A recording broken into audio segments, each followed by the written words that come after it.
Hi రైతు సోదరులారా, ప్రస్తుత బెట్ట వాతావరణంలో మిర్చిలో ప్రధానంగా పై ముడత వస్తుందండి. ఈ ముడత నివారించడానికి రైతులు రకరకాల మందులు వాడుతున్నారు. అయినా కానీ కొద్దిగా కంట్రోల్ అవ్వట్లేదండి.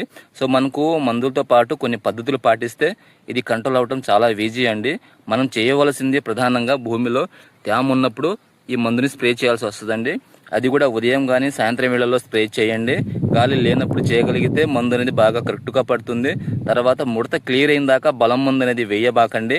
బలం మందు వేయగలిగితే మళ్ళీ ఏమవుతుందంటే పై ముడత అనేది ఎక్కువగా వస్తుంది, పెస్ట్ ప్రాబ్లం ఎక్కువగా అవుతుందండి. కాబట్టి బలం మందు క్యూర్ అంటే ముడత పూర్తి ఇప్పబారిన దాకా బలం మందులు అనేది వేయబాకండి. మనకు కొట్టే తైవాన్లు కూడా ఎకరాకు 7 నుంచి 8 ట్యాంకుల దాకా బాగా తడిసేట్టు కొట్టండి. మళ్ళీ మనకు దీనికి వాడవలసిన మందులు వచ్చేసి జంపు, జవాబు, క్రంచ్ గోల్డ్, లెజెంటా ఇలాంటి మందులు మార్చి వాడండి. వీటితో పాటు కీఫెను.